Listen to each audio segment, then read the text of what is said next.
لیکن یہ درخواست تھی ضمانت کی، ضمانت بعد از گرفتاری کی، اور جس کے اوپر پوری تحریک انصاف کی جو لیگل ٹیم ہے جنہوں نے اس کیس کو آگے لے کر جانا ہے، وہ پورا تیار ہو کے آئے تھے کہ آج ضمانت بھی ہو جائے گی اور اوپن کورٹ کا بھی معاملہ ہمارے سامنے آ جائے گا، اور لوگوں کو بھی تاکہ اندازہ ہو کہ کیا سماعت ہو رہی ہے ہمارے سامنے۔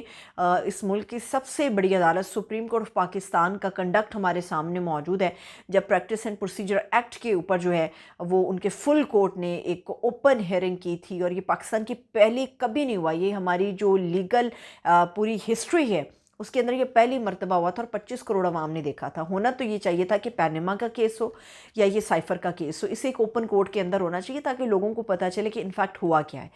یہ جب سارے دے دیے دلائل شاہ خاور صاحب نے، تو اس کے بدلے میں عمران خان صاحب کے جو وکیل ہیں بیرسٹر سلمان صفدر صاحب، انہوں نے اپنے دلائل دیے۔ انہوں نے کہا پہلی بات تو یہ ہے کہ آج ہم تیار ہو کر آئے تھے کہ اوپن ہیئرنگ ہوگی، اور دوسری بات یہ ہے کہ یہ ضمانت باز از گرفتاری کا معاملہ ہے۔ جو سائفر کی بات شاہ خاور صاحب کر رہے ہیں، اگر ان کے نزدیک جو ایک بیانیہ بنایا جاتا ہے گورنمنٹ کی طرف سے یا تمام سیاسی جماعتوں کی طرف سے، وہ یہ کہتے ہیں کہ جی عمران خان نے بہت بڑا جرم کیا، سنگین نوعیت کا جرم کیا کہ انہوں نے سائفر کو پبلک کر دیا، تو اس پہ بڑا زبردست ایک آرگیومنٹ تھا جو کہ بیرسٹر سلمان صفدر صاحب نے دیا۔ انہوں نے کہا کہ جب آپ لوگوں کے نزدیک سائفر پبلک ہو چکا ہے تو ایسا کون سا معاملہ ہے جس کو لے کے آپ لوگ خوفزدہ ہیں اور پبلک نہیں ہونے دے رہے؟ اور 25 کروڑ عوام یہ جاننا چاہتی ہے کہ سائفر جیسا جو معاملہ تھا یہ آخر تھا کیا۔ ایک تو وہ چیز ہے جو لوگوں کو سمجھ آ گئی ہے، عام آدمی کے پاس نالج ہے، اس کے پاس علم ہے کہ سائفر کیا کیس تھا، کیا ہوا، کس طرح سے رجیم چینج ہوا، کس ملک کی سازش ہوئی۔ پھر انہوں نے کہا بیرسٹر سلمان صفدر صاحب نے کہ جج صاحب دیکھیے آپ کہ اب یہ سب کچھ تو پبلک ہو چکا ہوا، عام آدمی کے علم سے کون سی ایسی چیز ہے جس کو دور رکھنے کی کوشش کی جا رہی ہے۔ بڑا زبردست ان کا آرگومنٹ تھا۔ پھر انہوں نے یہ کہا کہ یہ سارے معاملے جو سائفر کے اوپر آج ایف آئی اے لے کر آ گئی ہے، اور جس میں ضمانت کے حوالے سے آج پوری ہماری لیگل ٹیم تیار ہو کر آئی تھی، تو ان کو تو یہ چاہیے تھا، ان کا جو بہترین فورم تھا وہ ٹرائل کورٹ تھا۔ آپ لوگ ٹرائل کورٹ میں جائیں، وہاں پر جا کے اپنے آرگیومنٹس دیں، دلائل دیں۔ انہوں نے کہا میں اپنے دلائل ٹرائل کورٹ میں دے چکا ہوں، میں اس عدالت میں اس بارے میں دلائل نہیں دوں گا۔ اگر ان لوگوں کو اتنا مسئلہ ہے تو پہلے ٹرائل کورٹ جائیں، وہ ان کا متعلقہ فورم ہے، ٹرائل کورٹ میں جائیں، وہاں جا کر بیٹھے اور وہاں ان کو سامنے دلائل دیں۔ آج تو یہ معاملہ تھا ہی نہیں۔ پھر انہوں نے کہا، جو جج صاحب نے سوال اٹھایا، انہوں نے کہا کہ ٹھیک ہے ٹرائل کا معاملہ تھوڑی دیر کے لیے الگ سمجھ لیتے ہیں، مگر چونکہ درخواست تھی ضمانت بازز گرفتاری کی تھی، تو اس پہ بھی انہوں نے سوال اٹھایا کہ کیا ضمانت کی جو درخواست ہے اس سے سماعت بھی ان کیمرہ ہو سکتی ہے؟ ہونا تو یہ چاہیے کہ پاکستان کے جتنے بڑے بڑے کیسز ہیں، نون لیگ یہ الزام لگاتی ہے کہ پینما کا معاملہ تھا، اقامہ پہ نواز شریف صاحب کو نااہل کر دیا، اور اس کے علاوہ سائفر کا یہ معاملہ تھا جو پاکستان تحریک انصاف، عوام کی ایک بڑی تعداد، اور عمران خان جس معاملے میں جیل کاٹ رہے ہیں، جس کو لے کے ان کے اوپر سختیاں کی جا رہی ہیں۔ ہونا تو یہ چاہیے کہ ایک اوپن ہیئرنگ ہونی چاہیے، دودھ کا دودھ اور پانی کا پانی ہو جائے۔ پاکستان کے اندر انصاف اسی طرح سے آگے بڑھ سکتا ہے، ایک اوپن ہیئرنگ اس کے اوپر ہو تاکہ لوگوں کو پتہ چلے کہ آخر ہمارے ملک کے ساتھ کیا ہوتا ہے۔ ہم اپنے ملک کو دبانے کی کوشش کرتے رہتے ہیں، یہاں پر سائفر کو لے کے کہا جاتا ہے آپ دبتے رہیے، دوسرے ملکوں سے ہمارے تعلقات خراب نہیں ہونے چاہیے۔ اس ایک سائفر کے معاملے کے اوپر ہمارے پاکستان کے اندر اتنی بے یقینی پیدا ہو چکی ہے، اس ایک کیس کو لے کے قریشی جیسا بڑا لیڈر اس وقت جیل کے اندر ہے، عمران خان جیسا بہت بڑا لیڈر اس وقت جیل کے اندر ہے۔ اس سائفر کو لے کے جو رجیم چینج ہوا اور جو تقریریں ہوئیں، جو معاملات ہوئے، جو 9 مئی ہوا، یہ سارا کھرا تو جا کے سائفر کیس کے اوپر نکلتا ہے۔ سائفر کی وجہ سے تحریک انصاف کو تتر بتر کر دیا گیا، سائفر کی وجہ سے پاکستان کے اندر گورنمنٹ چینج ہوئی، سائفر کی وجہ سے 25 کروڑ عوام سفر کر رہی ہے، کیونکہ ان کے پاس کوئی ایک حقیقی نمائندہ نہیں ہے۔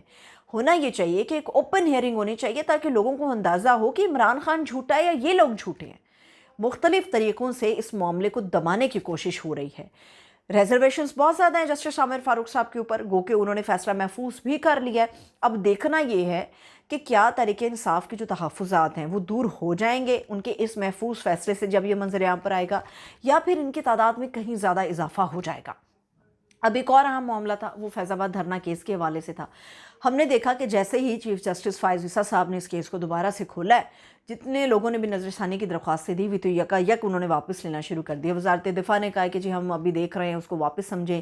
آئی بی نے اس کو واپس لے لیا، پیمرا نے اس کو واپس لے لیا، پاکستان تحریک انصاف نے اس کو واپس لے لیا. تو آج بڑی زبردست سماعت ہوئی ہے. گو کہ اب 1 نومبر تک اس کو ملتوی کر دیا گیا ہے. کچھ جو ججمنٹس کے اندر پیراگرافز تھے ان کے اوپر اعتراض ہوئے ہیں، مگر آج بڑا ہی زبردست کام کیا ہے چیف جسٹس صاحب نے.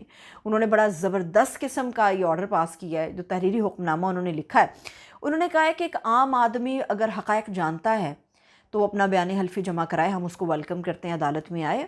اور 27 اکتوبر تک کی تاریخ دے دی گئی ہے کہ 27 اکتوبر تک کوئی بھی نمائندہ ہو یا کوئی بھی ایک عام شخص جس کے پاس حقائق کا علم ہو، جس کے پاس باقاعدہ اس نے سب چیزوں کو واچ کیا ہو، اس کے پاس ثبوت ہو اس چیزوں کے، تو وہ 27 اکتوبر تک اپنا بیان حلفی جمع کرا کے تو عدالت کے روبرو پیش ہو سکتا ہے. یہ ایک بہت بڑی ڈیولپمنٹ ہے جس میں ایک عام آدمی کو شامل کیا گیا ہے کہ ان کو بھی ویلکم کیا جائے گا اگر ان کے پاس حقائق ہیں کچھ، اور وہ اس کو ان حقیقتوں کو یا ان سچائیوں کو منظر عام پر لانا چاہتے ہیں. یہ بہت بڑی ڈیولپمنٹ تھی.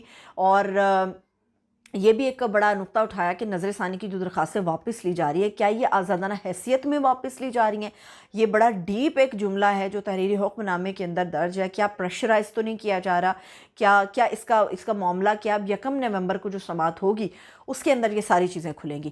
اس کے علاوہ میں آپ کو بتا دوں، جیسے میں نے کہا کہ عدالتوں میں آج بگ ڈے ہے، بزی ڈے ہے، اور آج ایسی 9 درخواستوں کا بھی معاملہ ہے جس پہ محفوظ فیصلہ سنایا جائے گا.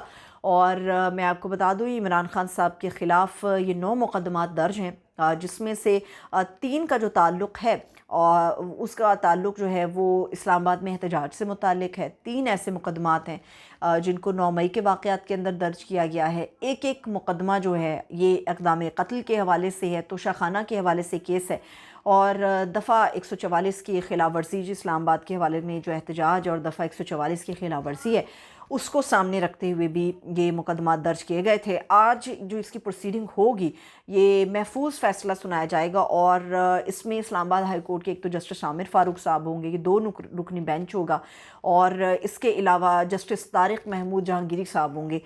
یہ 2 رکنی بینچ جو ہے آج 9 ایسی درخواستیں تھیں جن پہ محفوظ کیا تھا فیصلہ. آج 9 درخواستوں کے اوپر فیصلہ سنایا جائے گا. لیٹس سی کہ کچھ دیر کے بعد عدالتوں سے کون سی ایک بڑی خبر آتی ہے. تب تک کے لیے اپنا خیال رکھیں. مجھے اجازت دیں. خدا حافظ.